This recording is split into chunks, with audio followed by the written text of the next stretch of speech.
அதே போல நெடுஞ்சாலை திட்டங்கள் தமிழ்நாட்டுக்கு ஒண்ணு வரல. இதெல்லாம் புதுசா அறிவிச்சாங்க, வேற மாநிலத்துக்கு போகுது. திராவிட முன்னேற்ற கழக அரசுக்கு ஒன்றை ஞாபகப்படுத்த விரும்புகிறேன். சென்னை சேலம் விரைவு வழித்தடம் அமைக்கின்ற அந்த உத்தரவு வருகின்ற பொழுது நீங்க என்னென்னவெல்லாம் போராட்டம் பண்ணீங்கன்னு ஞாபகம் இருக்கா?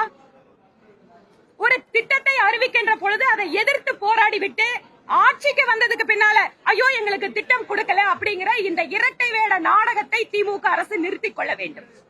அதனால ஒரு 2 மடங்கு கடனை வாங்கி வச்சுட்டு அந்த கடனுக்கு 30% வட்டி கட்டுறாராம்.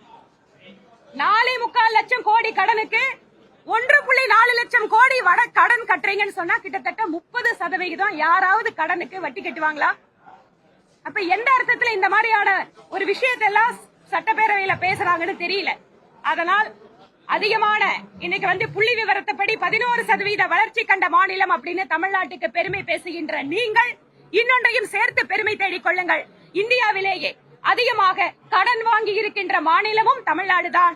கடன் வாங்கி இருந்தால் கூட மூலதன செலவிற்கு அதை பயன்படுத்தாமல் வெறுமனே மற்ற செலவுகளுக்கு பயன்படுத்தி இருக்கக்கூடிய மாநிலமும் தமிழ்நாடுதான். தங்களுடைய தவறுகளை மறைப்பதற்காக, தங்களுடைய இயலாமையை மறைப்பதற்காக மத்திய அரசின் மீது பழி போடுகின்ற வேலையை திராவிட முன்னேற்ற கழக அரசு நிறுத்திக் கொள்ள வேண்டும்.